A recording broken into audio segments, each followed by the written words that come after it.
Bonsoir à tous et à toutes et bienvenue dans cet nouvel épisode de Tout ce qu'on prend, l'émission dédiée à la diffusion de la connaissance et à la compréhension de notre monde. Bienvenue à tous et à toutes, installez-vous dans le chat, venez discuter entre vous ou avec moi et avec les futurs invités que je vais vous présenter tout à l'heure. En tout cas, moi je suis toujours très content de mener à bien ce projet. On progresse chaque semaine, on a des nouveaux invités, on a des nouveaux thèmes. Je sens que eh bien, comme vous pouvez le voir, la diversité des sujets augmente chaque semaine. Enfin, j'essaie du moins de vous proposer à chaque fois un contenu un petit peu différent.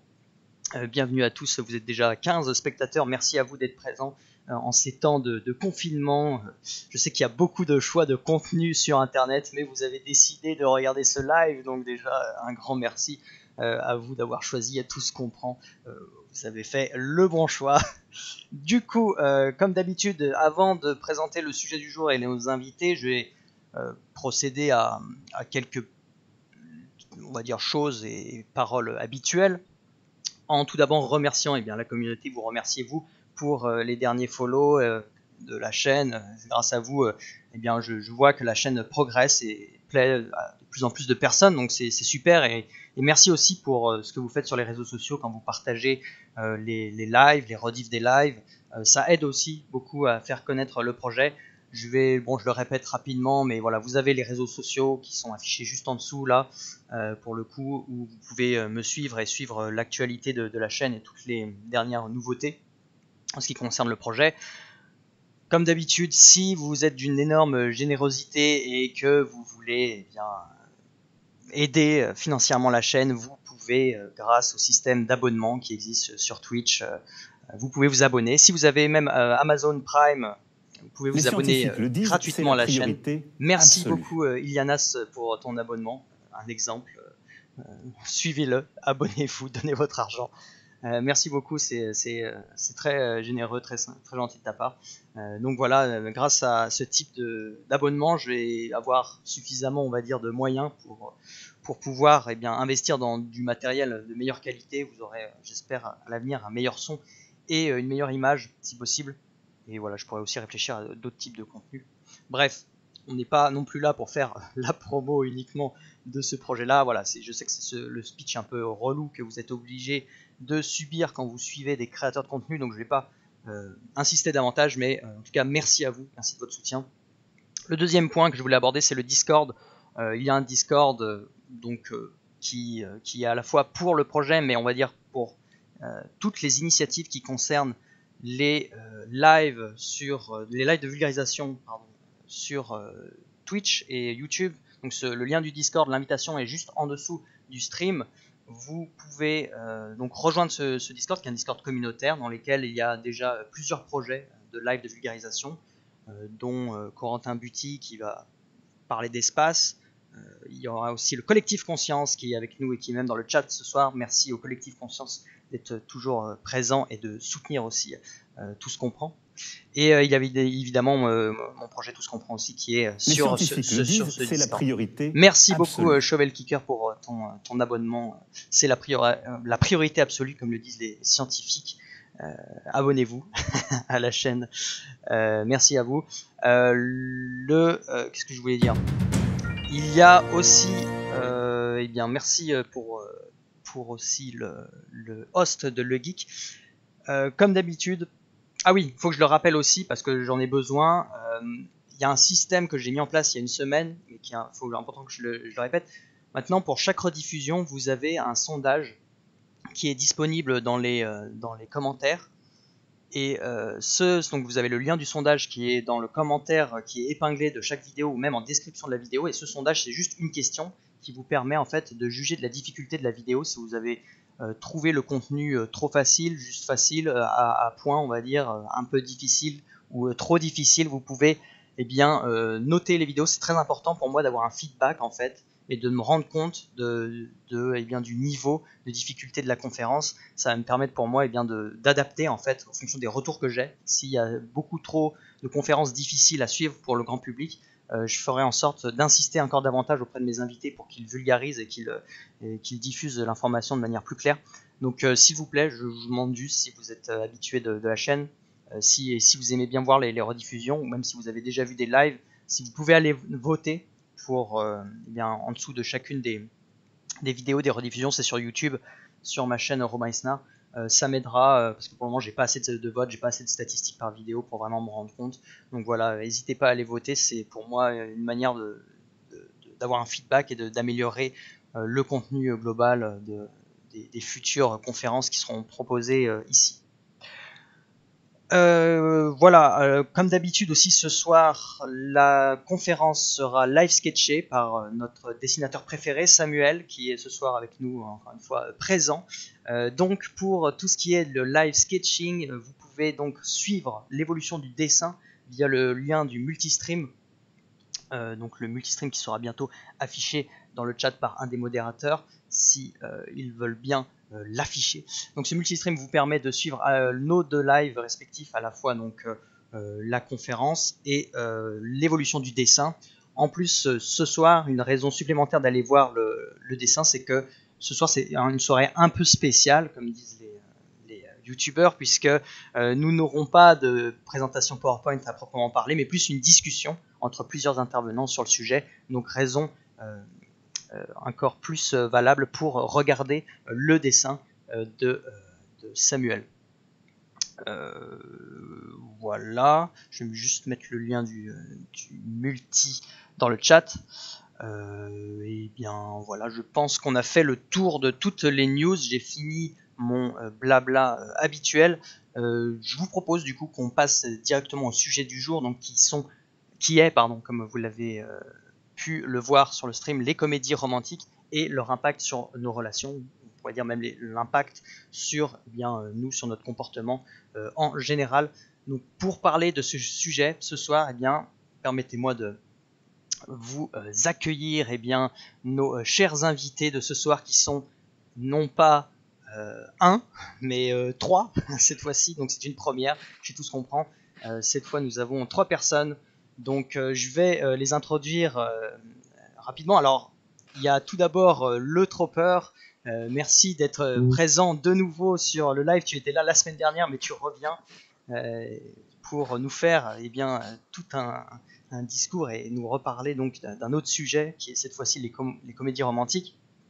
Donc pour rappel, pour ceux qui n'ont pas pu être là la semaine dernière, le Tropper, toi tu as une chaîne YouTube qui s'intéresse à l'analyse des histoires en général. Tu essaies de comprendre les mécanismes de l'écriture, les scénarios, tout ça, qu'est-ce qui se trame derrière tous ces concepts.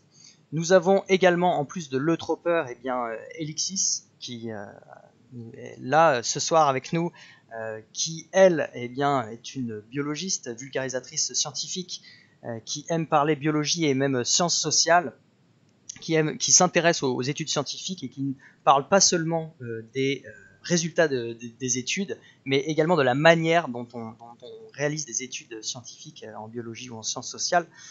Et enfin, notre troisième et dernier invité de ce soir, c'est Ali B, qui est ici avec nous pour avoir le point de vue cinématographique plutôt, puisque tu aimes le cinéma, tu aimes en parler, et tu vas du coup apporter cette pierre à l'édifice. Donc merci à vous, à tous les trois, d'être ici présents pour parler d'un sujet avec chacun vos, on va dire, compétences et connaissances.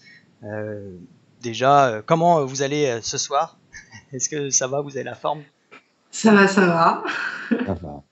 Ça va. Vous êtes content d'être ici? Pour moi, c'est une première d'accueillir autant de personnes. J'espère que ça se passera bien. Il faut déjà qu'il y ait un petit bug de caméra, mais ne vous inquiétez pas, ça sera réglé en temps et en heure. Et on va donc rentrer dans le cœur du sujet, si ça vous dit. Et donc je vais te laisser la parole, Elixis, pour bien nous présenter de quoi il en retourne ce soir, et je vais me joindre aux viewers pour t'écouter et suivre ton histoire. Ok, bonsoir à tous. Comme l'a très bien dit Robin, ce soir, j'ai invité ces messieurs pour discuter avec moi autour des comédies romantiques. Et plus précisément de l'impact que les comédies romantiques ont sur notre vision de l'amour. Un sujet vaste et passionnant. Et la première chose qu'il me paraît important de faire, c'est de définir ce qu'est une comédie romantique, même si tout le monde doit à peu près voir de quoi il s'agit. Donc, une comédie romantique, c'est un genre de film qui est très, très codifié, dans lequel on va retrouver beaucoup de tropes. Donc, si vous ne savez pas ce qu'est un trope, je laisserai le tropeur vous expliquer, puisque c'est dans son nom. Une comédie romantique, basiquement, pour faire simple, c'est un homme et une femme qui se rencontrent. Alors, c'est souvent un homme et une femme blanche, hein, les LGBT n'ont pas trop leur place là-dedans, mais les personnes racisées, qui vont tomber amoureux et qui vont être attirés l'un par l'autre dès le premier regard, mais qui ne vont pas pouvoir vivre cet amour de façon sereine dans un premier temps. Et leur amour va être mis à l'épreuve, généralement à cause d'un quiproquo ou d'un antagoniste qui va les manipuler, d'obstacles, etc. Mais comme l'amour triomphe toujours de tout, ils pourront à la fin se courir l'un après l'autre sous la pluie dans un aéroport, en général, et s'aimer pour toujours, sauf s'il y a un deuxième numéro à la franchise. On apprend alors à ce moment-là qu'être en couple, c'est quand même compliqué, mais qu'à la fin, ça va. Voilà, donc ce soir, on ne va pas beaucoup parler de sources et d'articles scientifiques, etc. Donc, désolé, mais je peux vous envoyer vers deux chaînes qui, elles, s'appuient sur des sources un peu plus fortes que tout ce qu'on va vous parler ce soir, qui est la chaîne de Pop Culture Détective et la chaîne de The Take, qui sont deux excellentes chaînes qui parlent du sujet. Et donc, si je vous parle de tout ça, c'est que il est assez admis que ce que l'on consomme via les écrans, ça va influencer notre manière de voir et de penser le monde. Ça va notamment influencer nos stéréotypes. Et les comédies romantiques, ça rentre dedans. Et c'est la seule étude que je vais vous citer ce soir. C'est une étude de Veronica Effner qui a été publiée en 2013 et qui s'est intéressée à l'impact des comédies romantiques sur les adolescents, sur leur manière d'apprendre ce qu'était une relation. Et ce que Veronica Effner a vu, c'est que les comédies romantiques vont apprendre 4 idéaux romantiques aux adolescents. Et ces 4 idéaux, c'est l'amour au premier regard, le concept d'âme sœur, que l'amour est capable de vaincre n'importe quel obstacle et que l'amour de votre vie est un être idéal, qui n'a aucun défaut, c'est bien connu.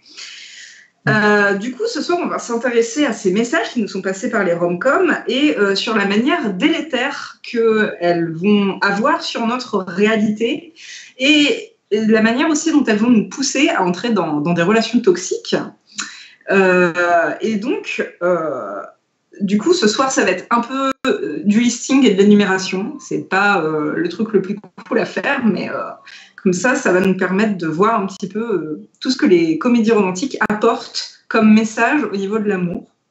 Et je ne sais pas s'il y a un sujet que vous voulez aborder en premier, messieurs, au niveau des messages apportés par les comédies romantiques. Je fais entre juste avant que vous abordiez le sujet, je veux rappeler au chat que vous pouvez poser vos questions et on sera ravis de les prendre et n'importe qui peut y répondre évidemment, hein, et on va essayer de faire en sorte de distribuer le temps de parole de manière égale, donc voilà, n'hésitez pas à poser vos questions sur le chat. Voilà, je vous laisse répondre au sujet. Donc du coup, ouais, vas-y, je te laisse commencer. Le tropeur. Est-ce que déjà le terme okay. Trope, est-ce que tu peux expliquer le terme de trope, effectivement? On va faire un petit résumé rapide. Un trope, c'est un schéma narratif récurrent que l'on retrouve dans un certain nombre d'œuvres et qui devient identifiable à force d'être utilisé régulièrement. Donc c'est comme un cliché, mais sans être nécessairement un stéréotype. C'est juste quelque chose qui revient beaucoup, qui est utilisé et qui prend un sens autre que ce qu'il est de base. Merci beaucoup. J'espère que c'était clair et concis. Tout à fait, parfait. Est-ce que tu as des exemples, juste au cas où les gens n'auraient pas saisi des exemples dans le... Évidemment, on va utiliser un exemple lié qui est lié au film d'action, par exemple, le fait de ne pas regarder les explosions qui montre qu'un personnage est trop badass, qu'il est trop cool. C'est-à-dire, on fait exploser une bagnole, on se retourne et on marche en s'éloignant. On ne regarde pas l'explosion, tu vois. Ce qui n'est pas très naturel en soi, parce que bon, t'entends un gros truc qui fait boum, tu te retournes. En général, l'explosion te fait peur, donc tu tombes à genoux et tu pleures. Mais si t'es un mec cool, l'explosion, non, tu la gardes pas, tu marches en arrière, tu ne sens pas la chaleur dans ton dos ni tes vêtements qui crament.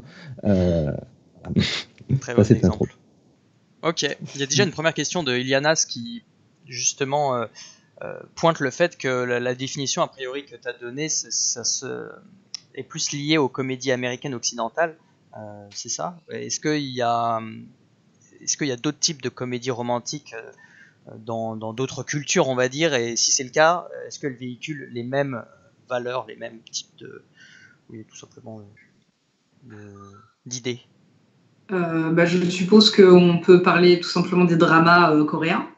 Ouais. Le genre du drama coréen, qui est un genre qui peut être lié à la comédie romantique chez nous,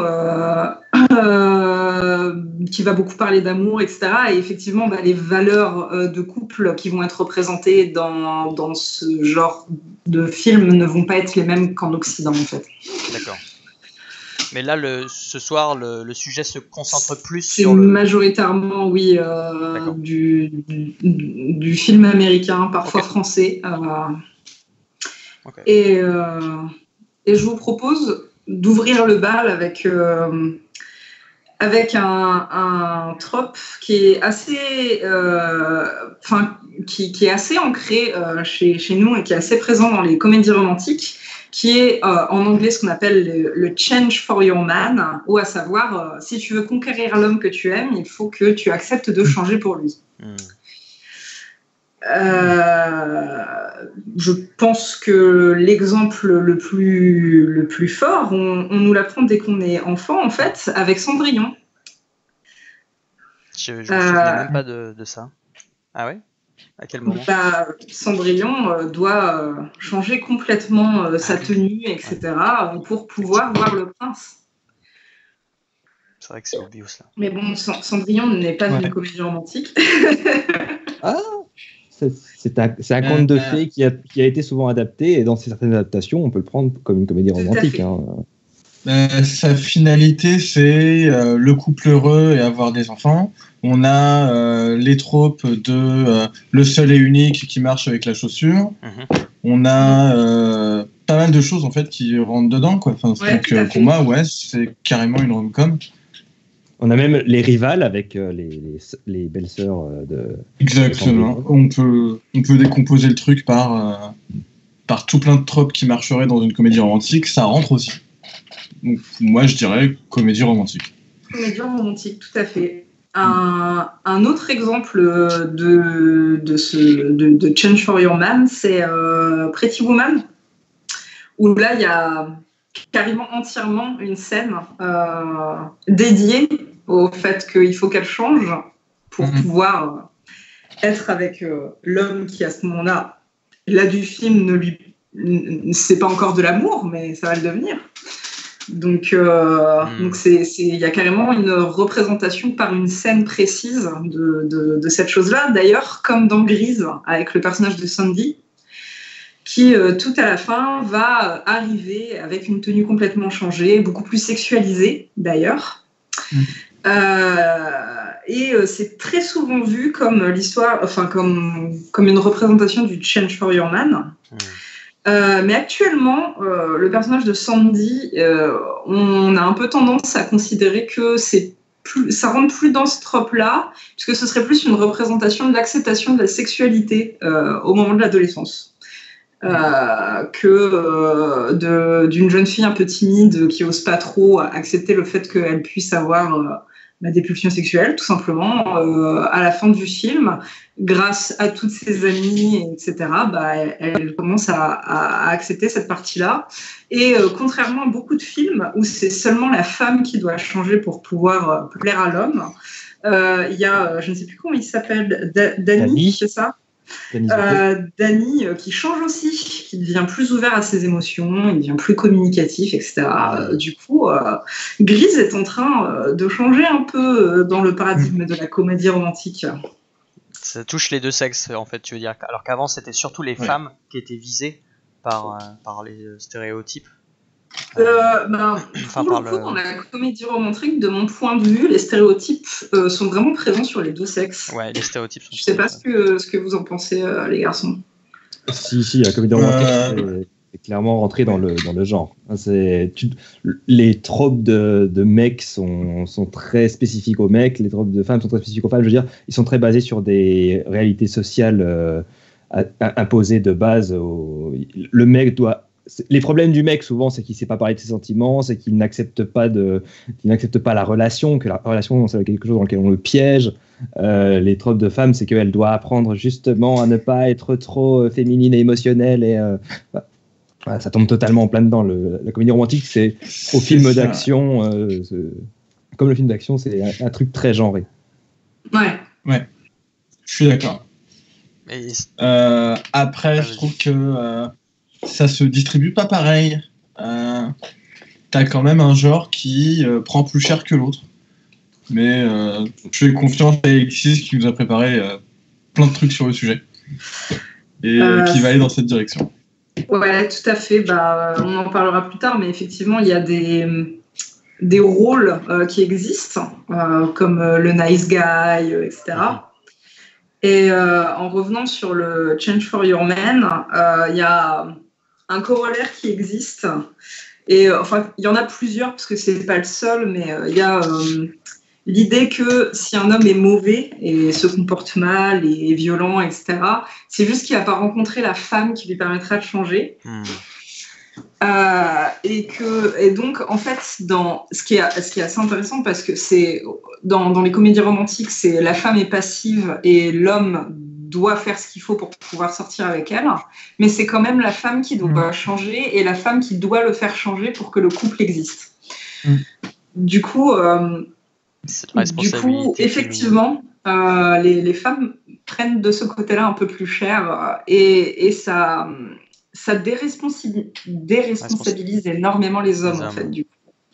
Ouais, et j'ajouterais à ça que les femmes doivent changer pour être dans la relation, alors que les hommes ne changent qu'une fois dans la relation. Et du coup, ils ont le truc, ils gagnent avant même de jouer. Voilà. Et à ce sujet, il y a, c'est pas vraiment de la comédie romantique, mais le seul genre où les mecs, très spécifiquement, on leur demanderait de changer pour gagner une meuf, ce serait dans les teen movies où on doit baiser avant la fin de l'année. Précisément. Et j'ai pas d'autres exemples aussi spécifiques que ça pour illustrer le propos. Ça rentre dans un autre trope de la comédie romantique qui est celui de l'homme à la base est un animal sexuel qui n'est là que pour chasser de la femme et coucher avec elle et passer à une autre femme jusqu'à ce qu'une fois de plus il rencontre la bonne qui cette fois-ci fera en sorte qu'il lui deviendra fidèle et il n'ira plus coucher à droite et à gauche. Ce qui, une fois de plus, fait dire que si ton homme ne t'est pas fidèle, c'est que tu fais quelque chose pas bien, en fait. Et pas que c'est un connard. Ouais, c'est ça. Toute la faute revient sur la femme. Il y a une question d'Ilianas à propos de est-ce que les comédies romantiques seraient pas marketées pour les femmes ?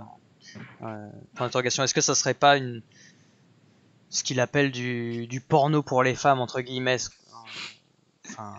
Qu'est-ce que vous en pensez de ça? Parce que les femmes ne regardent pas de porno, attention. Oui, attention, évidemment. Si maintenant on a du porno pour nous, on peut. Il paraît, en buvant de la bière pour nous. Il est rose. C'est un genre qui parle d'amour et de sentiments. À la base, ça a été designé pour les femmes. On t'explique dès ton plus jeune âge que tu finiras par regarder une comédie romantique en mangeant de la glace parce qu'un mec t'aura quitté, tu vois. Donc, quand t'es un mec, si t'en regardes, c'est parce que ta copine t'a obligé à regarder. Obligatoire. Ouais, t'es pas censé prendre ton pied devant une comédie romantique parce que c'est pas très viril apparemment. Non, apparemment. Le mec devant la comédie romantique, il doit juste critiquer tout ce qui se passe. Ça, c'est le rôle du mec. Devant ta comédie, je dis mais c'est con, mais elle est conne. Oh non, mais c'est n'importe quoi. Tu dois tirer la même tête que les mecs qui font les gamins capricieux à l'entrée des H&M et qui attendent que leur meuf ressorte. C'est la même dégaine que tu dois avoir. Bon, H&M ou Zara, c'est comme vous préférez. Ah non, ça, les fringues. Vrai homme ne s'habille pas. Vrai homme tue un animal et enfile la peau sans la changer. Voilà. Du coup, je sais pas si tu avais prévu de l'aborder, mais j'imagine que oui. Mais comment ça a évolué du coup aujourd'hui? Est-ce que ça se retrouve encore beaucoup sans doute, j'imagine. Hein, mais c'est un peu plus discret. C'est pas le sujet principal du film en général. Ça a tendance à changer, mais effectivement, on l'abordera plus à la fin. D'accord. Parce qu'il faut qu'on ait posé en fait les bases de ces mécaniques pour pouvoir expliquer comment ces mécaniques sont détournées par de nombreuses comédies romantiques actuelles, dont beaucoup de Netflix. Parce que Netflix aime bien faire ça. C'est là qu'on... Ouais, je disais, c'est là qu'on... Excuse-moi de couper, c'est là qu'on revient à ce que disait le tropeur plus tôt, avec un trope, c'est pas forcément bon ou mauvais en soi, mais c'est comment on va réutiliser les mêmes ingrédients, mais les cuisiner autrement, pour proposer un twist à l'histoire. Donc, c'est sur ça que repose pas mal de comédies romantiques qu'on va aborder, qui sont du bon côté de la force, entre guillemets. Si encore bon côté de la force il y a. Ça existe. Ouais. Je pardonne pas épisode 9. Un peu celui-là.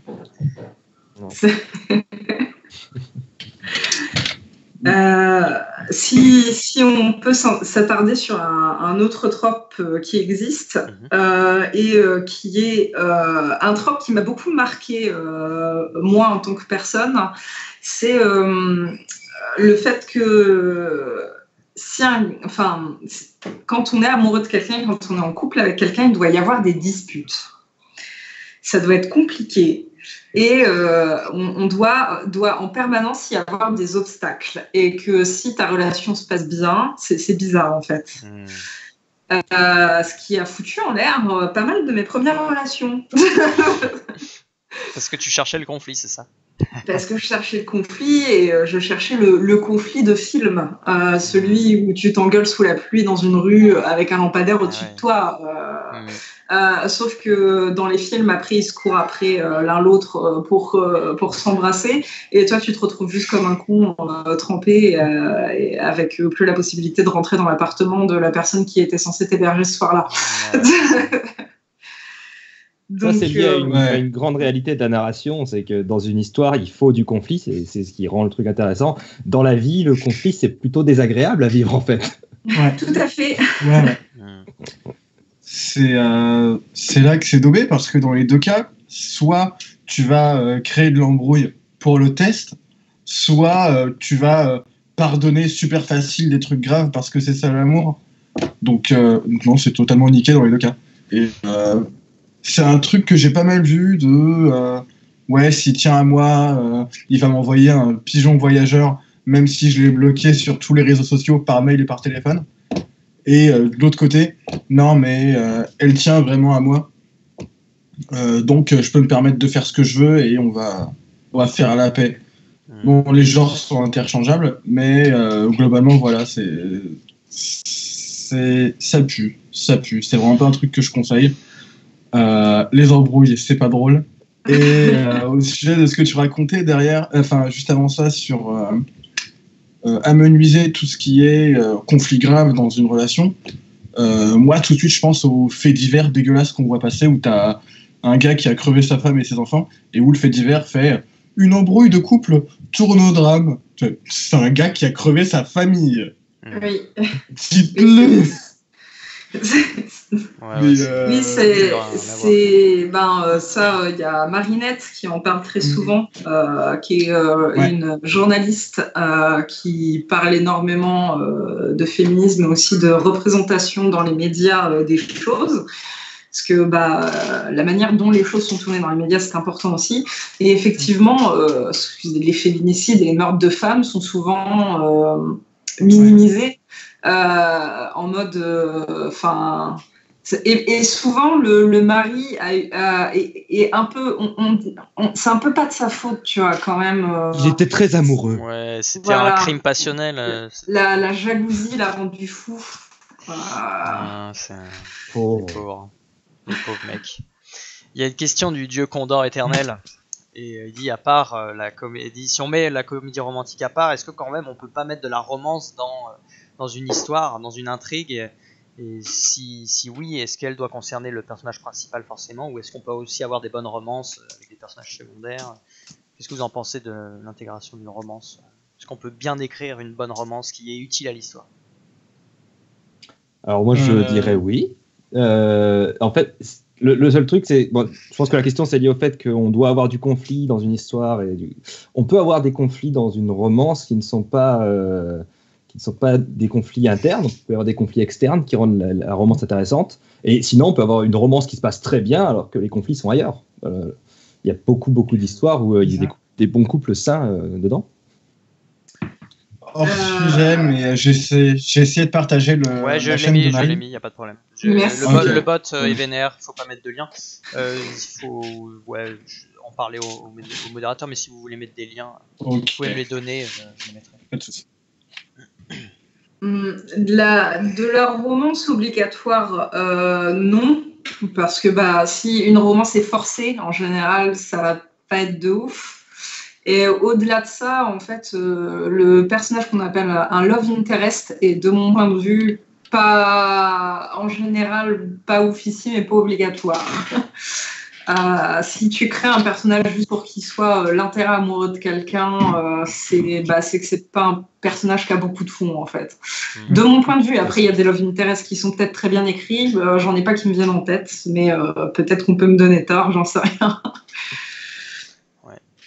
Je suis d'accord. Je préfère largement voir des personnages qui se découvrent mutuellement, où tu as une relation qui se crée organiquement dans la narration, plutôt qu'avoir un personnage sujet, un personnage objet, et d'appliquer bêtement la formule but arrivé, fin, générique. Mais, tout à fait. Après, je sais pas ce que vous en pensez. Moi, non, mais 100%, enfin, il n'y a rien qui m'énerve plus qu'une romance qui sort de nulle part. Ça n'apporte rien. Et pire encore, dans des séries que tu regardes depuis longtemps, et d'un seul coup, deux personnages qui n'avaient jamais eu d'interaction, qui laissaient supposer qu'ils s'entendaient bien ou ils s'aimaient bien, se mettent à avoir un intérêt romantique l'un pour l'autre et que ça sort pardon mon vocabulaire, du cul d'une poule. Vraiment, ça m'énerve. Mais du coup, on s'éloigne un peu du sujet de base.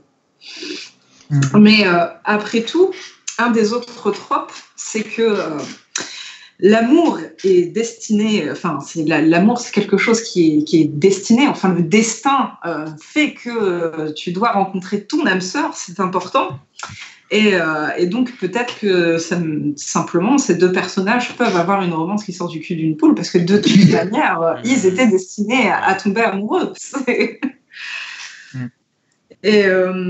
Et d'ailleurs, le fait que l'amour, il y a vraiment le destin qui se mêle à l'amour, c'est le sujet entier d'une... Je ne sais pas si on peut considérer que c'est une comédie romantique, mais du film Serendipity, qui est sorti en 2001, qui tourne uniquement autour du fait que le personnage principal féminin croit dans le destin et donc dans le fait que si elle doit se mettre en couple avec ce garçon qu'elle a rencontré, le destin fera en sorte que ça arrive, alors qu'ils sont tous les deux en couple. Ce qui amène à notre trope qui est que si c'est pour l'amour, on peut briser un couple, c'est pas grave.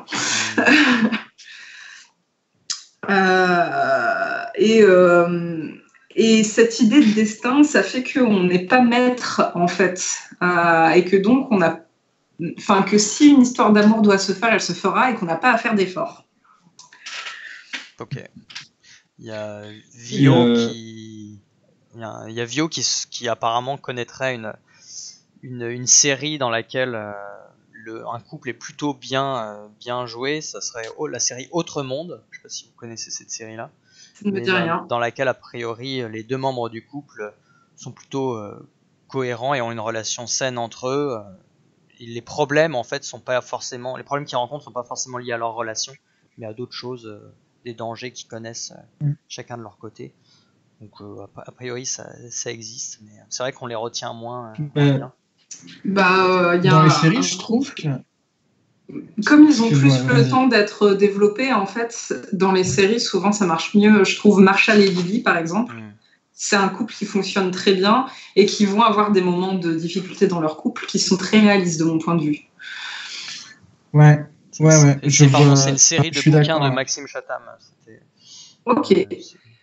Dans les séries télé, justement, il y a beaucoup plus le temps, comme tu dis, de mettre tout ça en place et de voir cette relation grandir organiquement, comme je disais avant. Et je trouve qu'en ce moment, dans les séries, t'en as pas mal où ils mettent vraiment l'accent sur un couple sain, un couple cool. Et moi, un de mes préfs en ce moment, c'est Amy et Jake de Brooklyn Nine-Nine. Je les adore. Et pour répondre à un message de Tagazin qui dit est-ce qu'elle parle de l'arc de Joey Rachel dans la saison 9 de Friends? Je sais plus de quoi tu parlais exactement à ce moment-là.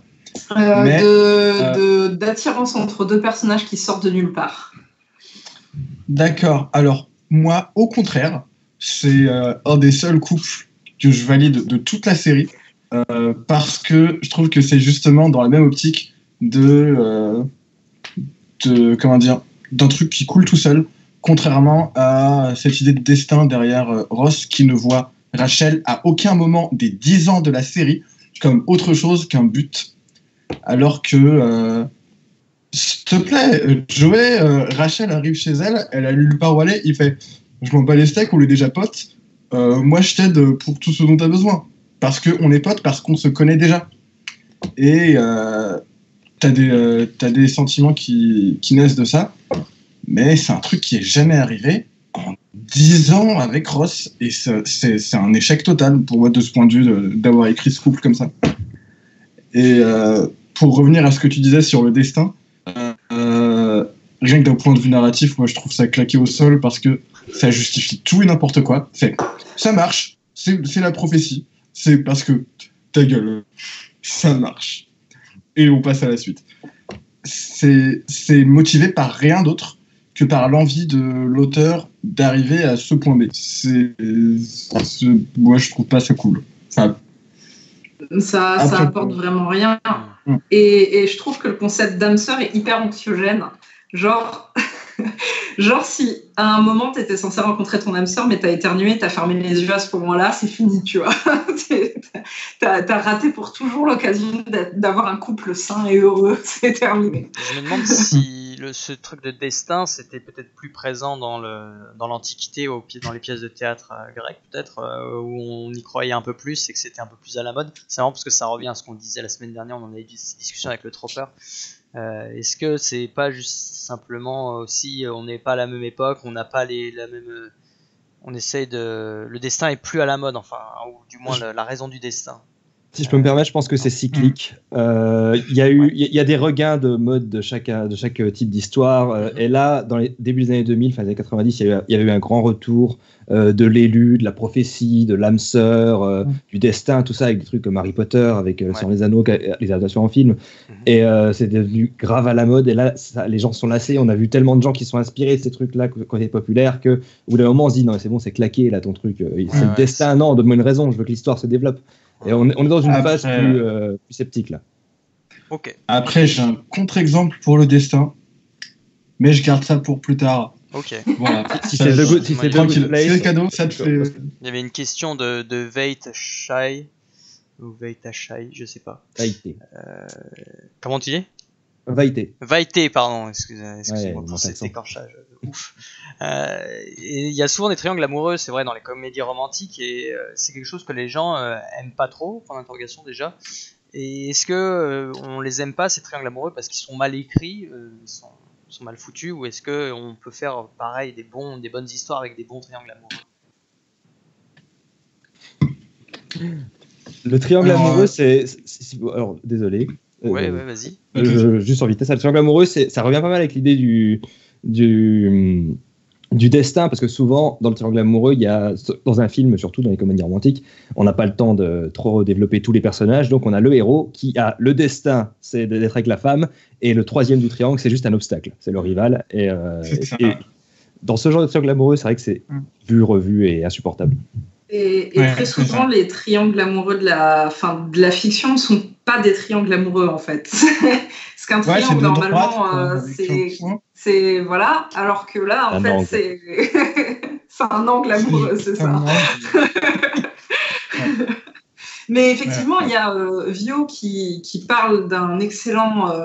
bon, c'est un carré amoureux pour le coup, mais qui est celui de Miraculous Ladybird, dans lequel les personnages de la vie de tous les jours sont amoureux respectivement du super-héros de l'autre, en fait, et du coup, c'est super bien fait. Enfin, il y a Marinette qui est amoureuse de Adrien, qui est le chat noir, mais qui lui-même est amoureux de Ladybug, etc. Et donc, en fait, c'est les mêmes personnes, mais qui ne le savent pas, et ça fonctionne hyper bien, c'est hyper intéressant pour le coup.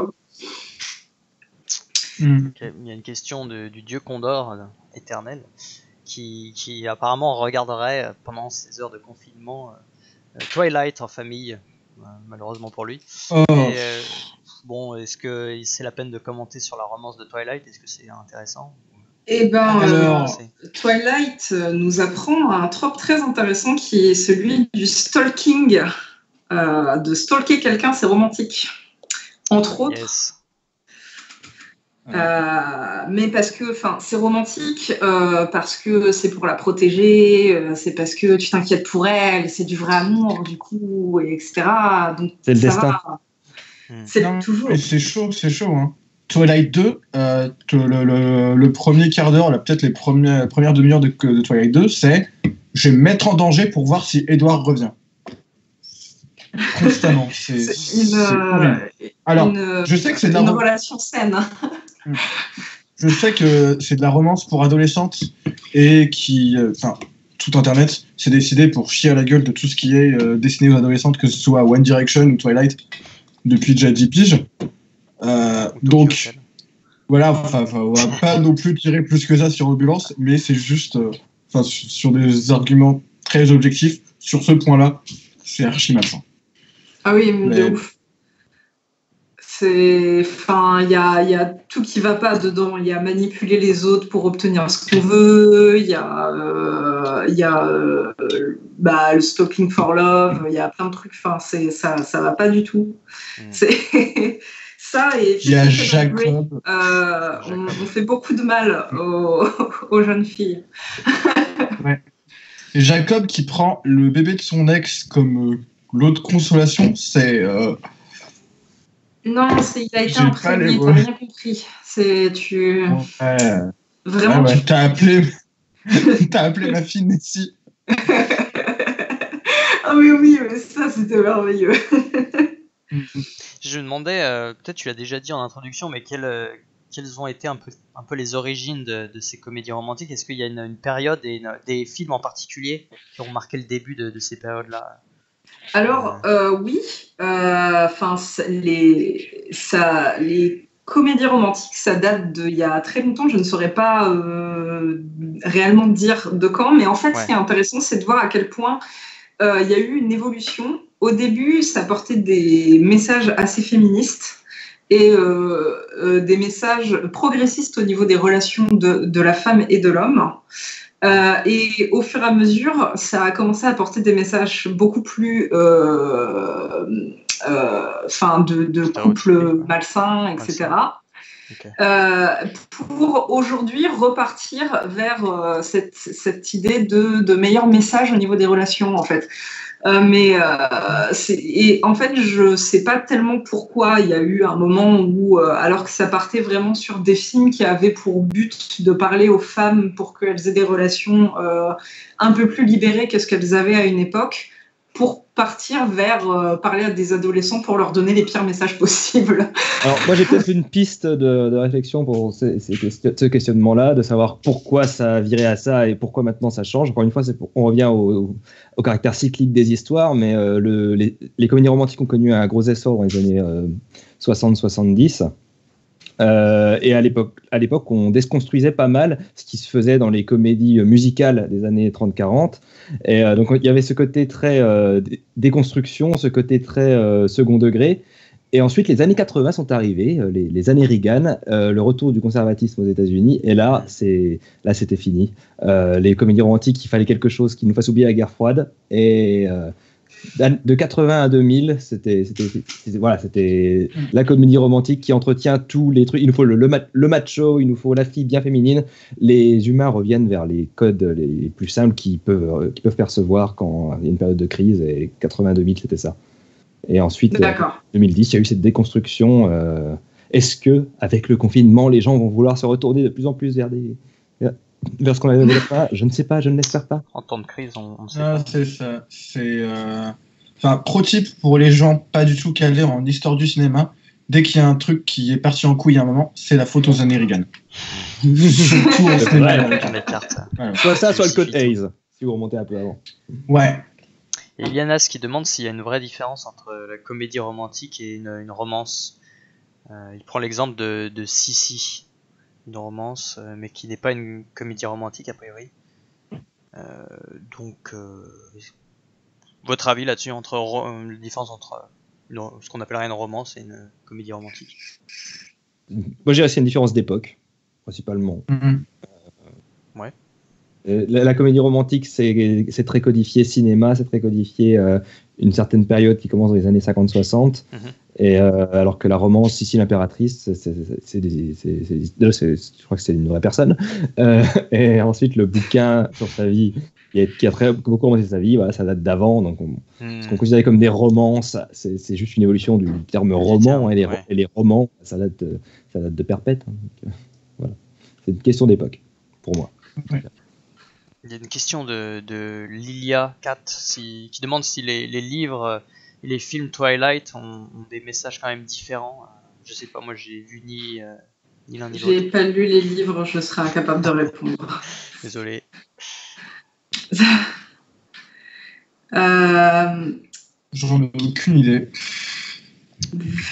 Je pense que je ne me l'infligerai pas pour pouvoir me faire un avis. Ok, donc on a dans le chat, pour les avoir lus, les livres sont pires. C'est une réponse. De la part de Féministeur qui va c'est pas souvent que ça arrive, des vidéos que les livres sont pires. Merci Féministeur. Pour revenir sur l'idée de espionner, machin, et il y a aussi le grand geste romantique, souvent dans les comédies romantiques. Donc, par exemple, les grands gestes romantiques qui viennent en général en tête, c'est celui qui tient son truc pour faire de la musique là au-dessus de sa tête, sous la fenêtre de la fille. Le boombox. La boombox. Ouais, le boombox, voilà. Ouais. Et dans Love Actually, le mec avec ses putains de pancartes là, comme c'est dans le film, on se dit c'est quand même super, enfin c'est un beau geste, c'est beau, etc. Mais dans la vraie vie de tous les jours, t'appelles la police en général. Il y a un côté surréaliste, quoi. C'est jamais.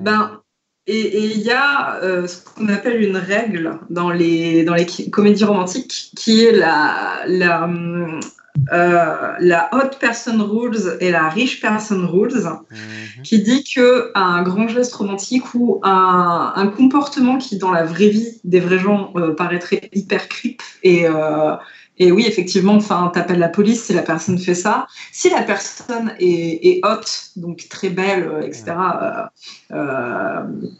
Hugh Jackman qui te fait ça, t'es content.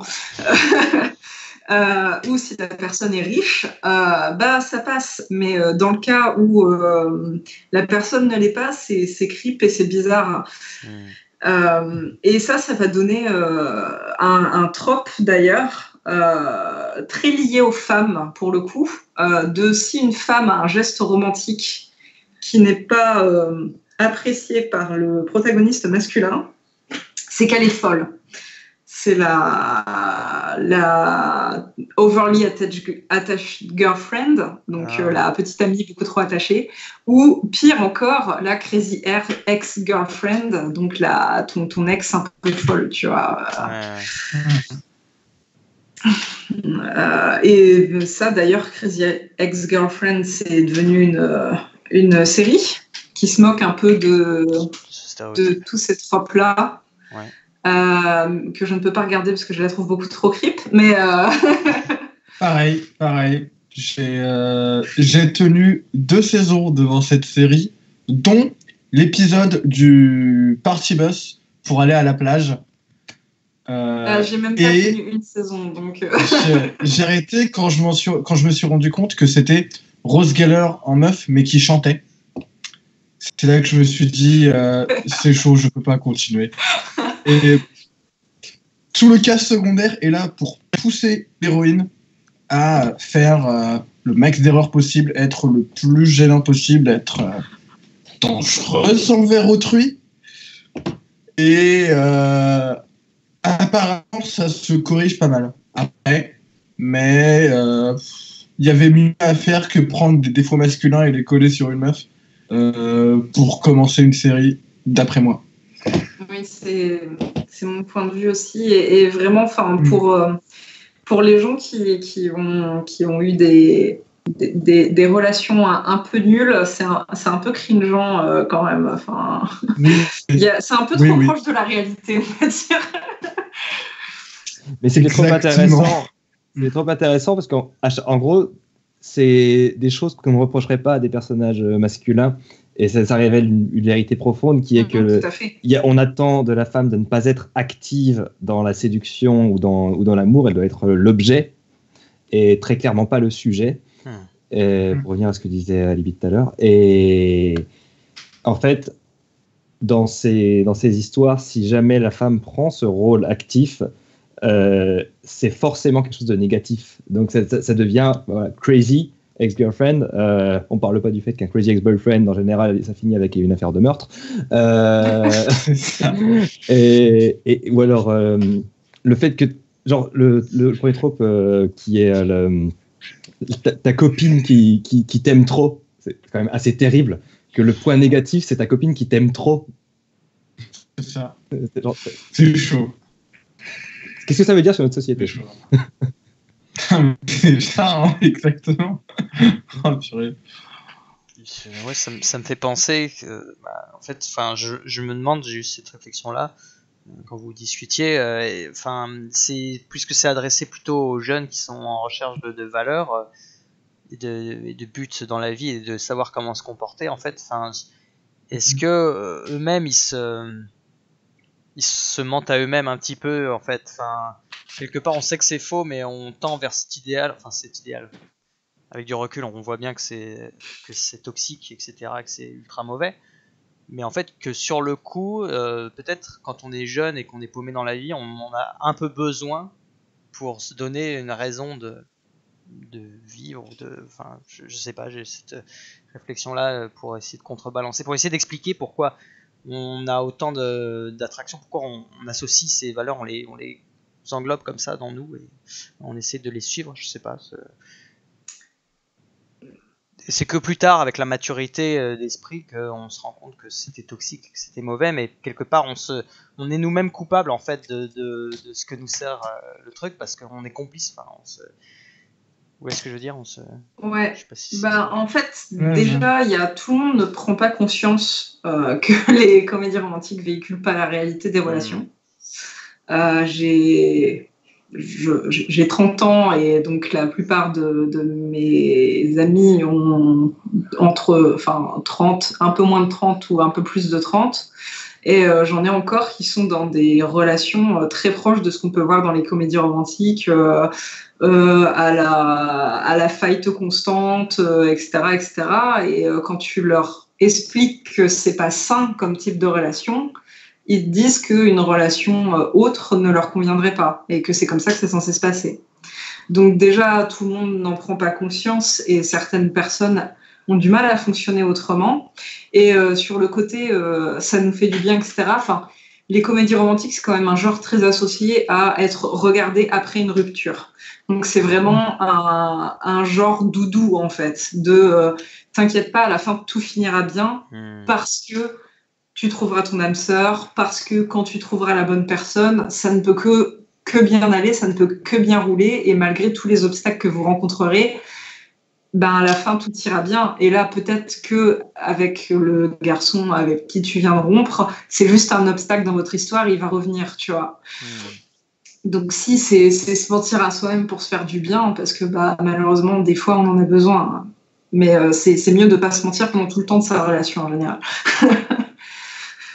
Peut-être les gens qui croient, qui sont âgés et pourtant qui croient encore à ça, c'est peut-être des gens qui n'ont pas connu justement les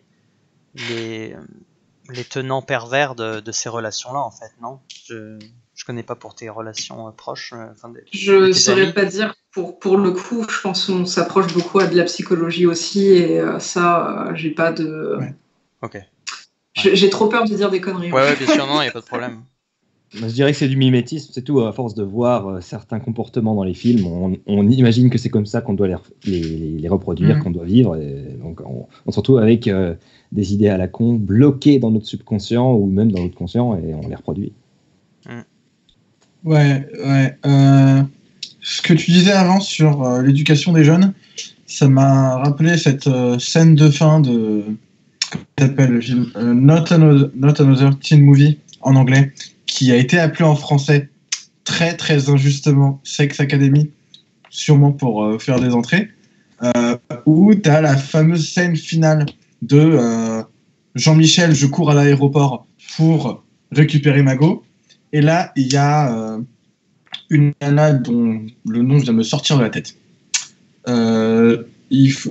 Molly Ringwald, qui est célèbre pour pas mal de rôles dans des films de John Hughes, donc des teen movies des années 80, qui vient et qui fait « Non mais t'es sérieux, c'est pas comme ça qu'on se comporte », et qui lui tire un petit peu les oreilles. Et j'ai trouvé ça super chouette qu'une nana qui ait fait souvent la love interest ou l'héroïne de plein de teen movies de l'époque arrive maintenant, dans le début des années 2000, dans un film qui détourne ses codes, disent c'est pas comme ça qu'il faut se comporter. C'était une leçon vachement chouette. Mais juste après, ils disent on s'en fout, on se pécho quand même. C'est une parodie. Tout n'est pas parfait. Voilà. Mais c'est très drôle ce film. J'adore, j'ai grandi avec. J'aime beaucoup Chris Evans dedans. Il est adorable. Chris Evans, c'est son premier grand rôle. Est-ce que vous connaîtriez des romances entre des antagonistes? Une question de Dieu Condor éternel. Eva Green avec n'importe qui. C'est vrai. C'est très vrai. Et est-ce que vous pensez que c'est pas trop le cas, parce qu'en général ça donne de l'humanité au méchant, à l'antagoniste, et donc du coup ça le rend moins méchant? Peut-être que est-ce que ça pourrait être une explication pourquoi on voit pas aussi souvent ça, ou parce que c'est peut-être dur à écrire, je sais pas. C'est le fameux Enemy to Lovers qui est très employé dans la fanfiction surtout. Non, moi de toute manière je suis pour humaniser l'antagoniste, que le méchant soit juste méchant, ça marche pour un dessin animé et même pour un enfant, tu n'es pas obligé de faire juste du manichéen, mais avoir un méchant qui est une personne qui a des vraies motivations, des vrais machins, c'est quand même mieux.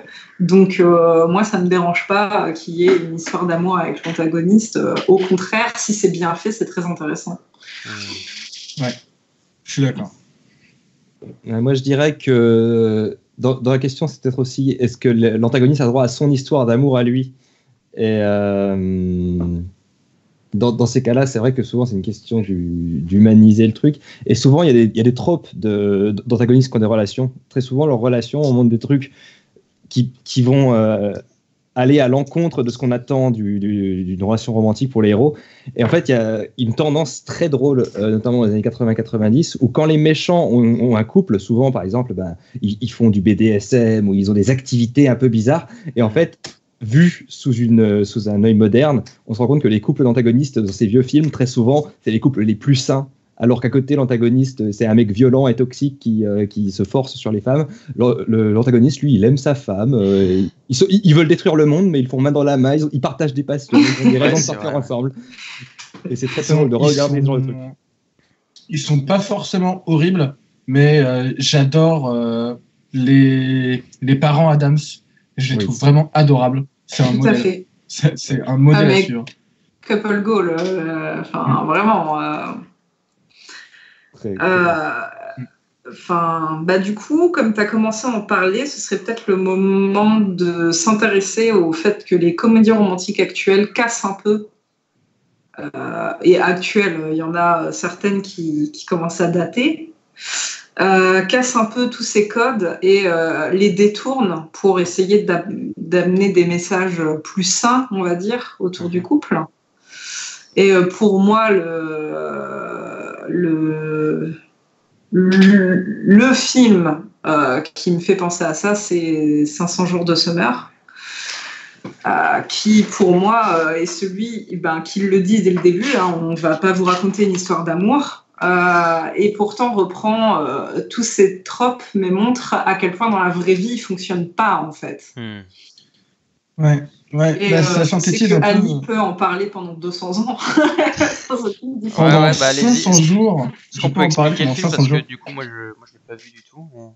Faire un mini D'accord. pitch. Alors on a mini pitch. J'ai combien de secondes pour le faire? T'as 3 minutes. C'est mon pitch en 360 secondes. Ok, d'accord. C'est quand vous voulez pour le top. S'il y a vraiment un top, sinon j'y vais. Non, j'y vais. T'inquiète, no pression. Ok, j'y vais. Donc il y a Joseph Gordon-Levitt qui rencontre Zooey Deschanel. Et le film est raconté dans le désordre. Donc le film commence le jour de leur rupture et on te met tous les jours suivants dans le désordre pour te montrer comment ça se passait quand leur relation allait bien, quand leur relation allait mal et pourquoi tel événement ont mené à la rupture. Et spoiler alerte, c'est parce que les deux n'ont pas compris les mêmes films pareils et se sont conditionnés différemment face à la pop culture environnante, à tout ce qui était chansons et films, notamment des comédies romantiques. Ok, donc c'est un film sur les comédies romantiques, enfin sur la critique des... C'est un film où tu peux résumer ça à deux personnes ont été conditionnées différemment après avoir vu des comédies romantiques. Que se passe-t-il? Et spoiler alerte, ça ne marche pas. Non. Et voilà. Ce qui est très intéressant, c'est que le film que ces personnages n'ont pas compris pareil, c'est The Graduate de 1960 avec Dustin Hoffman, qui est une comédie, pas vraiment comédie romantique, mais c'est une comédie avec une histoire d'amour dedans. Et en fait, ce film, si tu le regardes, tu comprends qu'à la fin, quand les amoureux partent ensemble après le mariage où la fille a quitté son fiancé pour partir avec le héros, ils se retrouvent à se dire qu'est-ce qu'on fait maintenant, et ils ont laissé la caméra tourner à ce moment-là pour qu'on ne sache pas ce qui se passe. Et en gros, le personnage principal de 500 jours ensemble, lui, dans sa tête, c'est le truc le plus romantique du monde, alors que dans la réalité, ce que ce film nous raconte, c'est cool, t'as fait ta grande échappée romantique, maintenant quoi? Maintenant, qu'est-ce qui se passe? C'est là que Summer, donc le love interest joué par Zooey Deschanel, a cette lecture différente du film qui est je suis abasourdi par le on fait quoi, parce que ça me rappelle juste l'arc narratif de la mère de Hélène, donc Miss Robinson dans Le Lauréat en français, qui se retrouve à juste répéter un schéma de malheur au sein de relations qui leur apportent pas grand chose. J'avais fait une chouette vidéo il y a super longtemps là-dessus, donc si vous voulez en savoir plus, j'ai repassé ça en public et voilà. Mais voilà, globalement c'est ça. Okay. Et tu voulais citer autre chose, il me semble. Un film à voir du coup que vous recommandez. Oui. Les deux. Faites-vous grave une double feature avec les deux. C'est vraiment un très très bon film qui a Enfin, une des scènes qui m'a le plus marqué, c'est ce moment où il décrit tous les petits trucs qu'il aime bien dans un premier temps chez Zooey Deschanel. Son petit grain de beauté en forme de cœur sur le côté de son épaule, son sourire, le fait qu'elle se morde les lèvres avant de parler, etc. Donc ça, c'est vraiment l'idéalisation de la personne aimée qui, un peu plus tard dans le film, est exactement repris de la même manière, mais cette fois-ci, il énumère tout ce qui le saoule dans tout ça, en fait. Et tous ces petits trucs qu'il trouvait tellement mignons au moment où il idéalisait cette personne aimée devient d'un seul coup des défauts chez cette personne, en fait. Ouais. Ça, Pardon, vas-y. Non, ouais, vas-y, continue, Armand. Vas-y. Alexis, pardon. Ouais, je disais, la tâche de naissance en forme de... Ok. On va s'en sortir. Ok, je dis rien, suis. Fini ce que tu voulais dire, Alexis, et après... Ok, juste du coup, ces deux moments-là du film, pour moi, résument vraiment tout ce que le film fait passer, en fait. Maintenant, Ali, tu peux...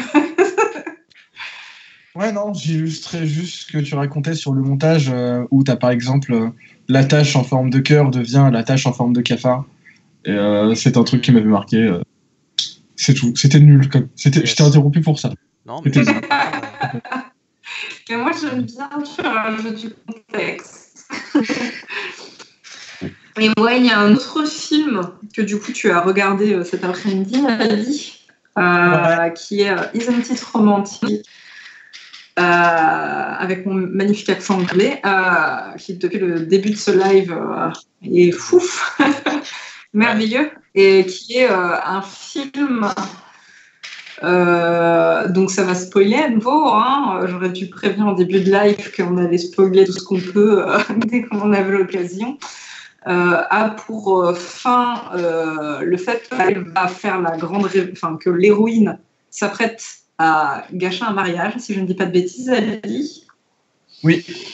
Décide que en interrompre un mariage, se rend compte que la vraie personne qu'elle doit apprendre à aimer, c'est pas un mec, c'est elle-même. Et du coup, en fait, elle se casse du mariage. C'était son mariage à elle, c'est ça ? En n'ayant plus rien à tester. Non, elle devait... Non, c'était le mariage de quelqu'un d'autre. Son meilleur ami, Elle voulait le foutre en l'air, c'est ça ? Ouais. Pour lui avouer son amour. Okay. Et à ce sujet, le trope de l'interruption de mariage... personnellement, je me souviens pas de trope qui prédate, de scène qui prédate du coup la fin de The Graduate. Je me trompe peut-être que l'un de vous en a une. Mais j'avais vraiment cherché à l'époque où j'avais fait ma vidéo là-dessus et j'en trouve pas qui prédate le truc et je trouve ça incroyable que la première fois que ce soit utilisé en critique et que derrière toutes les fois suivantes ait capté que l'essence ou la pseudo-essence romantique du truc. C'est scandaleux. Mais c'est pas grave. C'est que des films. C'est ce trope qui fait que Spider-Man 2 n'est pas un film parfait. C'est ça. Et j'avais d'autres exemples de films qui détournent un petit peu tous ces codes. À moins que tu veuilles continuer. Non, je t'en prie, parce que pour le coup, je suis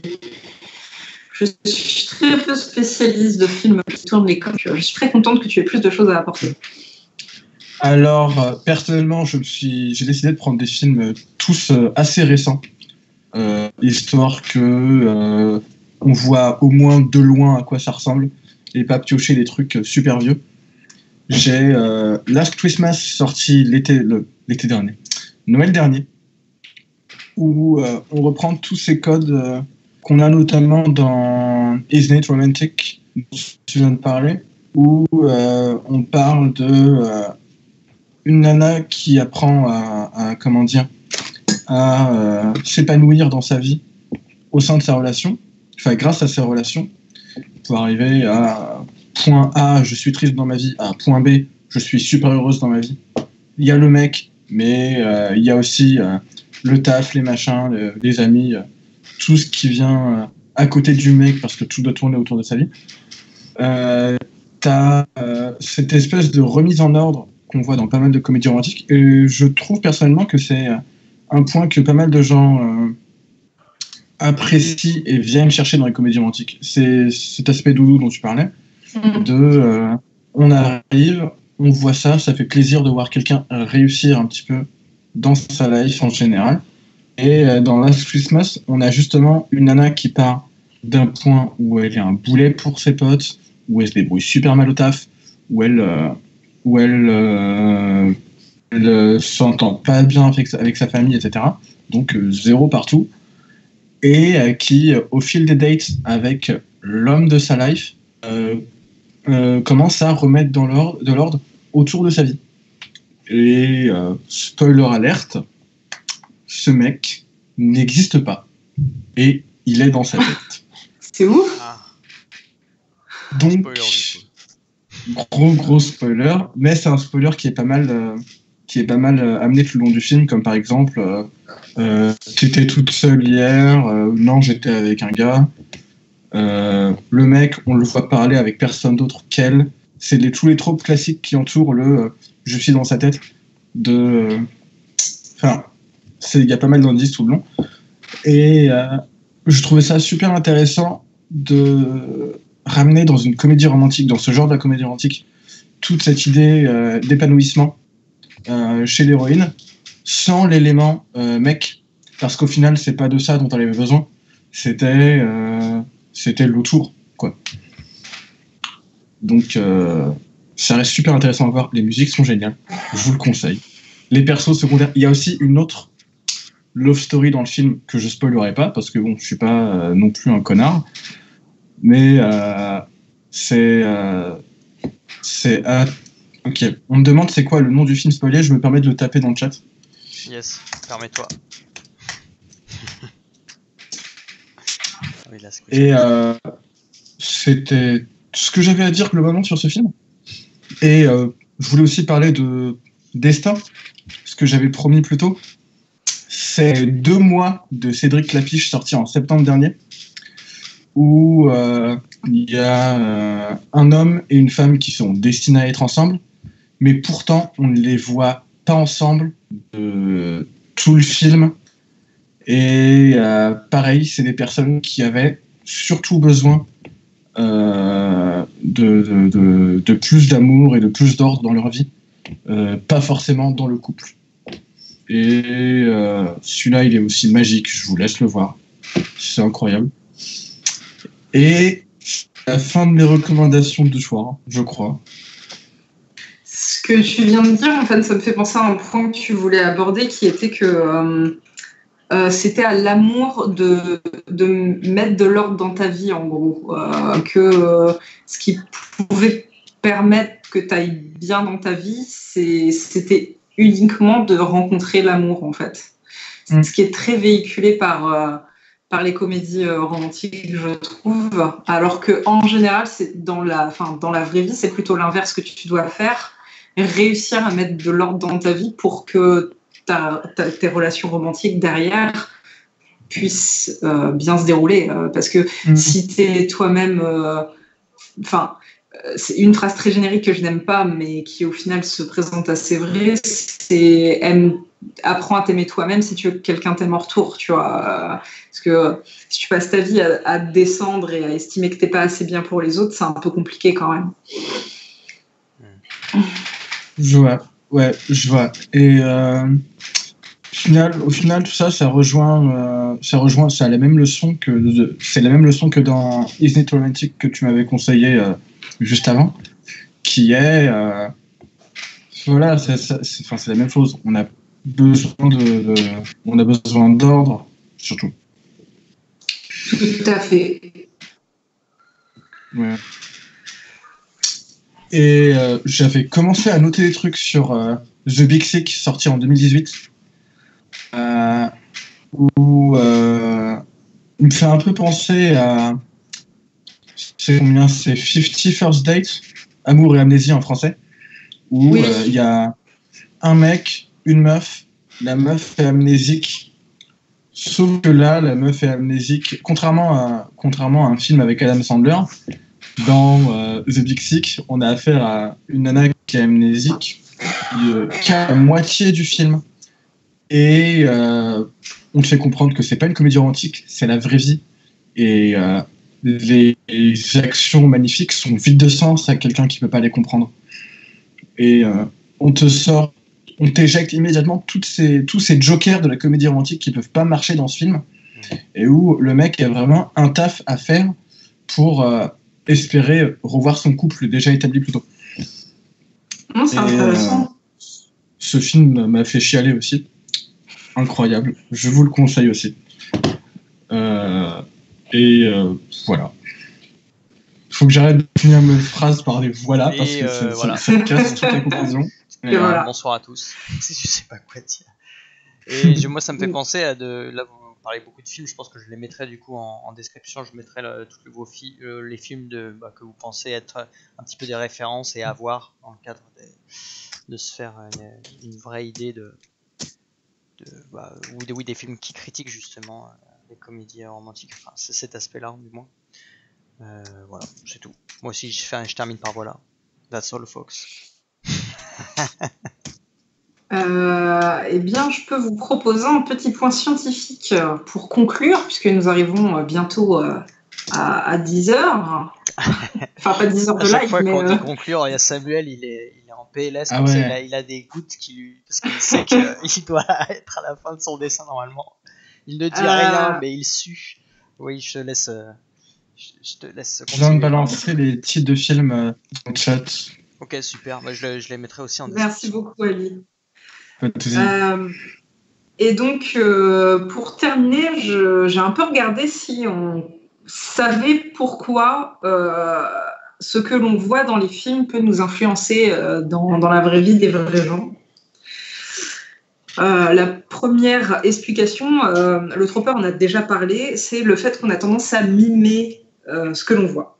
Donc, on apprend beaucoup en regardant les autres et en mimant ce qu'ils font. On a d'ailleurs toute une phase de notre enfance où on mime en permanence. Enfin, c'est les jeux de faire semblant, on appelle ça. Je fais semblant de faire la cuisine, je fais semblant de passer l'aspirateur, et je fais semblant d'être la marchande, etc. Ouais, la dinette, c'est ça en fait, non ? Exactement. C'est des jeux de faire semblant et c'est des jeux où on mime et donc qui sont liés au fait qu'on est en train d'apprendre en refaisant ce qu'on a vu chez les autres. Et donc, on a tendance du coup à répéter aussi ce que l'on voit à la télé, notamment si à la télé et dans les livres et dans n'importe quoi, notamment si ça nous est beaucoup martelé en fait. Et il y a un deuxième truc qui explique ça, je ne connaissais pas du tout, mais ça s'appelle du coup la théorie de la culture.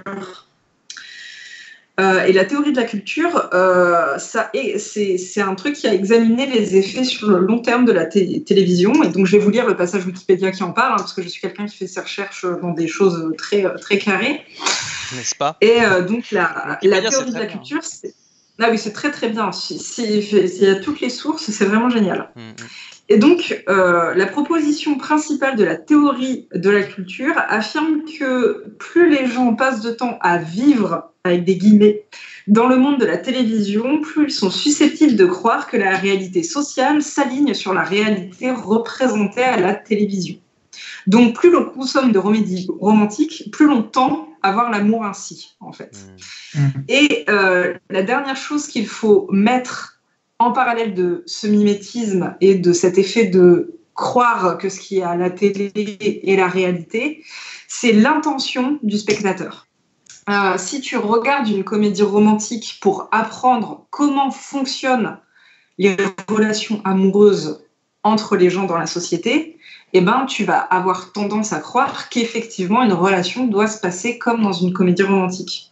Alors que si tu la regardes pour chiller, juste pour passer le temps, bah, ça va avoir un impact moins fort sur toi.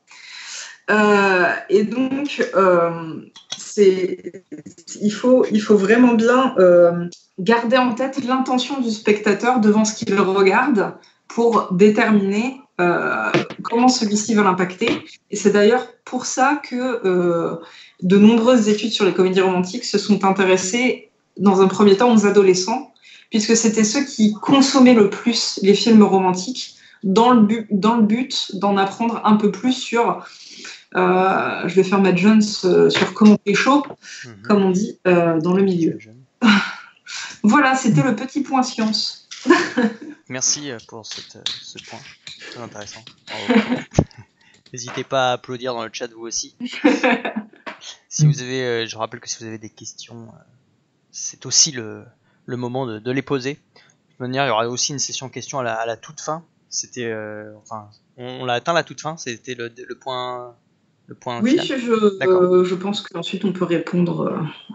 Enfin, il y a d'autres tropes dont on peut parler. Hein, mais... Éventuellement, alors je vais regarder vite fait. Vous pouvez aussi, si vous-même vous voyez des questions, je ne sais pas si vous avez le chat en direct, mais n'hésitez pas à prendre la parole. Voilà. Je regarde aussi de mon côté. Ah oui, donc il y a le parallèle avec le porno. Est-ce que c'est valide pour le coup, les jeunes qui cherchent à imiter, du coup, l'influence du porno sur notre comportement dans nos rapports sexuels? Je pense qu'il existe. Il y a un excellent podcast de Balado CS qui s'intéresse au sujet, où il a invité une chercheuse qui s'est intéressée au sujet des adolescents et du porno, qui est absolument passionnant, où on apprend que en réalité les jeunes sont tout à fait au courant que le sexe dans le porno, c'est pas le sexe de la vraie vie. Et que par contre, s'ils sont au courant que eux ne considèrent pas le sexe du porno comme le sexe qu'ils vont faire dans la vraie vie, ils sont persuadés que les autres adolescents ne sont pas au courant de ça. Ils pensent qu'ils sont les seuls à connaître la vérité concernant le porno.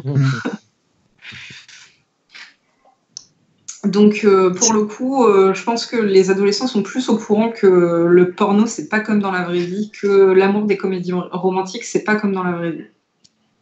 Ok. Ça, ils sont bien renseignés alors. Le film Dungeon parle de ça. Mieux. Vous avez vu le film Dungeon? On en a parlé ou pas? Je l'ai vu il y a très longtemps et ouais, ça parle carrément de ça.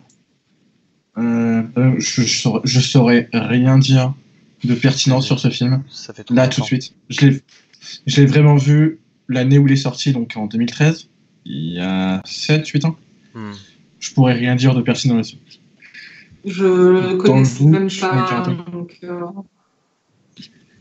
C'est intéressant de voir que c'est un film réalisé et dont le rôle principal est Joseph Gordon-Levitt, justement héros de 500 jours dont on a parlé plus tôt. Mais globalement, dans mes souvenirs, ça parlait justement de comment est-ce que le porno déforme ta perception de ce qu'est un couple. Ouais. En bien, en mal, je ne sais plus. Voilà. J'ai dit que j'allais arrêter de dire voilà. Mais... écoute, il n'y a pas de problème. C'est une habitude difficile à perdre. Est-ce que vous avez aimé cet exercice, vous en tout cas, d'être en live? Ah bah carrément. Poser d'autres questions. C'est très cool. Plus humaines. Ça vous a plu? Grave. Si vous voulez faire un petit tour de vos projets perso, faire de l'autopromo, n'hésitez pas. On peut commencer avec qui vous voulez. Je donne la parole à celui qui veut bien la prendre en premier. Alors, ça fait... Depuis quand que j'ai pas sorti de vidéo? J'ai sorti un podcast en avril dernier et ma vraie vidéo date d'il y a 2 ans. Donc, je promets rien du tout. J'ai peut-être sorti un truc pendant le confinement, je ne sais pas. Peut-être. Mais si vous êtes curieux, vous pouvez voir ce que j'ai déjà fait. C'est très bien. Donc, allez voir. Merci. Ta chaîne qui, tu peux le rappeler, s'appelle? C'est Ali Benbi, mais en tapant Super Focal sur YouTube, le nom de l'émission, vous pourrez trouver ça facilement. Ok. De toute façon, il est affiché au-dessus. J'ai mis au-dessus de chacun de vos encarts et normalement les références. Super. Pas à checker. Suivant. Du coup, moi, ça va être rapide. Je prévois rien parce que j'ai pas le temps. Voilà. Je vous remercie de votre attention. Mais pareil, Vous pouvez voir les épisodes de Macroscopie déjà sortis, qui sont excellents. Merci. Macroscopie, une Lançons-nous chaîne plus de fleurs, Ali. qui parle de biologie. De quoi parle ta chaîne? Je parle de biologie et je m'intéresse depuis quelques épisodes plus à ce qu'on pourrait appeler de la biopsychosociaux, c'est-à-dire comment la biologie peut aussi expliquer certains de nos comportements et comment certains de nos comportements ne sont pas que le reflet de la biologie. Voilà. Un jour, je sortirai peut-être mon épisode qui explique pourquoi on s'embrasse sur la bouche. Ce sera fort intéressant, mais je pense que ça sortira dans 3 ans vu le rythme que j'ai à l'heure actuelle. Ok. Et monsieur le Tropper? Ouais, mais moi j'ai déjà fait ça la semaine dernière. Ouais, mais tu es là, donc tu... comme les autres, même traitement. Actuellement, mon projet, c'est de faire une main en passe à linge. Voilà. Yes, merci à toi. Est-ce que tu peux l'envoyer en... Comme on dit déjà, c'est quoi le vocabulaire sur Twitch là pour dire les gifts, les giveaways? On peut faire un giveaway de ça. Un giveaway, non, pour le moment, la queue 4 doigts, je travaille sur le pouce. C'est ce que tu faisais en hors-champ depuis tout à l'heure? Ouais. C'est ça, le marchand. Je crée une main en passage. C'est sur toi qui aurait dû y avoir une webcam. Désolé, Samuel. C'est vrai. Allez, sinon, une question du dieu Condor éternel, merci d'être là. Toujours au rendez-vous. Comment vous analyseriez les relations amoureuses dans Kaamelott? Je pense notamment à l'opposition Aconia, Arthur, Guenièvre et / Arthur. Non, mais on peut parler d'histoire d'amour quand il s'agit d'Arthur et Guenièvre, je ne pense pas. Moi, je vais pas en parler parce que je vais dire des choses pas bien sur Kaamelott. Après, je vais me faire insulter sur Twitter par des gens. Du coup, ça va être chiant. Ah ouais, c'est vrai que t'aimes pas Kaamelott? Non, j'aime bien Kaamelott, mais je déteste la manière dont Alexandre Astier a expliqué pourquoi Arthur se comporte entre parenthèses comme un connard avec Guenièvre. En mode c'est parce qu'il avait promis à une autre femme que, et non, en fait c'est juste un connard, point. Enfin, et du coup ça me sort par les trous de nez quand même. La manière dont il justifie le personnage, c'est ça. Exactement. Ouais, ça fait partie des vingtaines de trucs que j'aime pas sur Kaamelott, donc je vais pas en parler plus, mais dans mes souvenirs il est saoulé par sa femme et il saoule sa maîtresse globalement. Quand tu regardes des épisodes dans le lit ou dans la baignoire, je me souviens pas. Et ouais, désolé. C'est ça, c'est un connard car c'est un connard, exactement, Lily Agathe. Je suis vraiment désolé, Condor, je peux rien dire de plus là-dessus. C'est vraiment pas un truc que j'ai suivi jusqu'au bout. Moi, je dirais que si tu veux regarder des romances en fiction, Kaamelott, c'est pas spécialement le meilleur endroit. Regarde Kaamelott pour les fions et peut-être le développement de certains personnages comme Perceval, mais les histoires d'amour dans Kaamelott, c'est pas... les femmes, même en général, dans Kaamelott, hein, c'est pas ça. Je crois que quelqu'un ici a fait une chouette vidéo sur Perceval, d'ailleurs. Ce serait le moment de la plug. Je sais pas qui on parle. Donc. Par contre, j'ai une super main en passe à linge. N'est-ce pas? On parle de la matière de Bretagne. Je sais pas ce que c'est. C'est Ilianas qui dit que la matière de Bretagne regroupe beaucoup de tropes cités dans l'émission. C'est quoi? C'est un film? La matière de Bretagne, c'est la légende arthurienne, je crois. Ou toi, la partie française de la légende arthurienne, je suis pas sûr. Du coup, j'imagine que c'est les romans de Chrétien de Troyes et d'autres légendes du coin. Mais forcément, c'est ultra fondateur. C'est dans les premiers bouquins. Chrétien de Troyes, c'est les premiers romans tout court. Donc, la plupart des tropes qui sont dedans, c'est des tropes qui se retrouvent partout. Ouais, mais c'était des tropes d'époque du coup. Enfin, des tropes d'époque. Disons que c'était. En fait, déjà, ce qui est intéressant avec la légende arthurienne, que peu de gens savent, c'est que Chrétien de Troyes, du coup, l'auteur français qui a pas mal codifié le truc, qui a inventé Lancelot, qui a inventé Perceval, en fait, lui, il faisait une déconstruction de la chevalerie à l'époque. Lui, c'était une satire de ce qui était des mœurs de l'époque, donc la chevalerie et tout ce qui allait avec, l'idée que le preux chevalier avait tous les droits et Chrétien le 3 était très très critique de ça dans les livres. Si on relit par exemple Perceval, où il fait passer les chevaliers pour des gros bourrins qui tapent n'importe où et qui sont débiles au possible. Et ça, ces parodies des mœurs de l'époque sont devenues ce qui a codifié le chevalier après, quand ça a été édulcoré au fil des siècles. Et j'en prie. Ah non, vas-y, je te laisse finir. Ouais. J'allais juste te dire, c'est des textes très fondateurs, donc du coup, c'est pas étonnant de retrouver des tropes. Ouais, mais il faut savoir qu'en fait, il y a c'est pas si basique que ça, parce qu'en plus, c'est vraiment le Chrétien le 3 en particulier, quelqu'un qui savait de quoi il parlait et qui savait qu'il faisait quelque chose, qui déconstruisait pas mal de trucs de l'époque. Contemporain à ce qu'il écrit, quoi.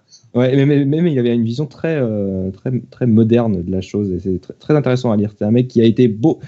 Contrairement à son nom, il n'était pas religieux. Chrétien le 3, c'était un poète, et il avait une vie très frivole, et il a été connu pour les nombreuses relations qu'il a eues avec les femmes de personnes célèbres, et donc du coup, un peu une personnalité fulgurante. C'était le Gainsbourg de son époque, si on veut. Ça me refait penser à Roméo et Juliette. On est resté 3 heures, on n'a rien placé sur Roméo et Juliette. Qui a une lecture tout à fait valable, je trouve, de parodie limite. C'est clairement 2 ados qui se connaissent depuis 2 jours, et qui sont dramatiques as fuck, et qui finissent par se tuer par défaut, à défaut de ne pas pouvoir être ensemble.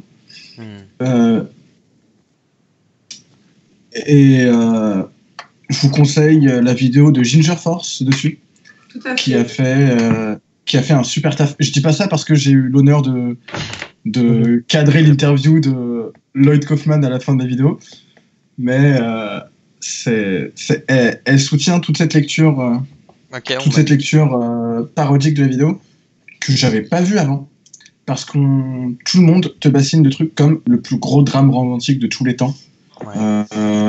Encore et encore et encore, alors que c'est tout aussi crédible de lire ça autrement. Est-ce que c'est pas aussi une histoire d'époque, encore une fois, de la lecture qu'ils pouvaient avoir à l'époque était différente de celle qu'on a aujourd'hui?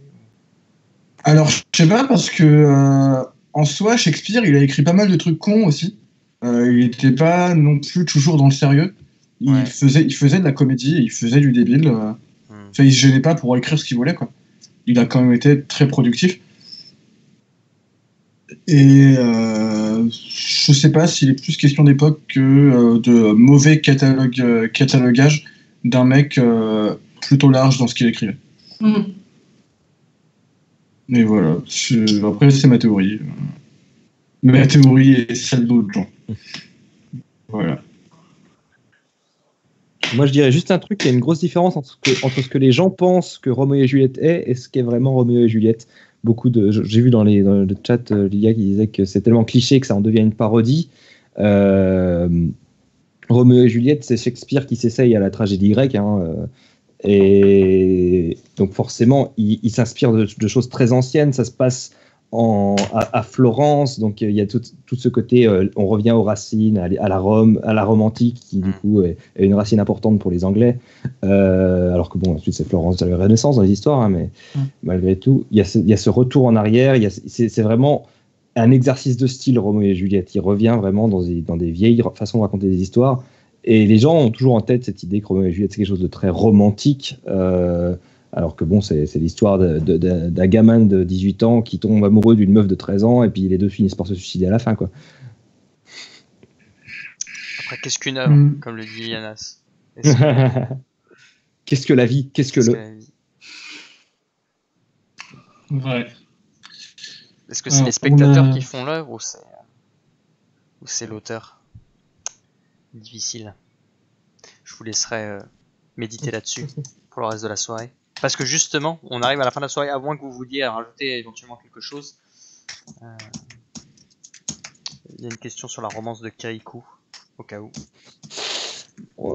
C'est allégorique, on va pas dire ça. Je m'en souviens pas. Je me souviens qu'il court vite. Ouais, je me souviens que qu'il passe dans un tuyau. Il est petit aussi. Il passe dans un tuyau à un moment. La romance de Kirikou, La romance de Kirikou, c'est Kirikou qui est la sorcière en fait. À la fin, Kirikou embrasse sa sorcière et il devient adulte. C'est allégorique. Faut pas y réfléchir trop. Il a fini par sortir avec la sorcière, ouais. Effectivement. Voilà, bah, je sais pas si vous avez encore quelque chose à ajouter, sinon je vais appeler Samuel pour faire une dernière éventuellement question. Samuel, est-ce que tu peux nous rejoindre en vocal si tu es disponible? Peut-être que tu n'as pas fini ton dessin malheureusement, mais Salut. il est trop tard. Ouais, trop tard. Bah, non, j'ai pas fini. C'est pas grave, tu finiras peut-être plus tard. Jamais. Du coup, tout s'est bien passé pour toi. Est-ce que tu veux nous faire un commentaire, une question, une remarque? Ouais, ça va. Non, j'ai pas de commentaires ou de remarques ou de questions. T'as apprécié? Ouais, ça va, c'est marrant. C'est marrant? Ça te fait rire, toi? J'ai cru que c'était drôle. On dirait que tu l'engueules, le pauvre. Non, mais je le cherche un peu, c'est pour qu'il C'est pour me forcer à parler parce que j'aime pas parler en fait. Ouais, je le sais, c'est ça, c'est pour être mal à l'aise. C'est un exercice. C'est pour toi. Je t'aide là, je suis en train de t'aider. Non, mais t'inquiète pas, je vais laisser tranquille. Puisque là, on a fait le tour et puis c'est parfait, vous avez respecté complètement le temps. Donc je regarde le chat s'il n'y a pas encore des questions, mais a priori c'est bon, c'est terminé. En tout cas, si vous en avez des questions, n'hésitez pas après le live à les poser directement à mes invités, à nos invités, qui se feront un plaisir de vous répondre sur leurs réseaux sociaux respectifs. Donc vous avez les noms au-dessus de chacune de leurs têtes. Donc voilà, n'hésitez pas à aller les suivre et à aller suivre ce qu'ils font pour les encourager, les soutenir dans leurs projets. Voilà, on va s'arrêter ici pour ce soir. Nous, moi et Samuel et moi, on va rester après juste pour chiller, pour parler un peu de tout et de rien. Voilà, je vous remercie d'avoir été présent ce soir pour avoir animé la conférence. Je m'excuse pour les tailles de caméra qui ont effectivement bougé, qui ont été très très vénères, les caméras, en particulier pour Elixis et Ali B, ce qui montre une certaine variation dans vos connexions internet respectives, j'ai envie de dire. C'est pas très étonnant. Mais voilà, c'est un problème, on va dire, c'est mon problème à moi, parce qu'il faut que je trouve un moyen absolument de corriger ça pour les prochains lives.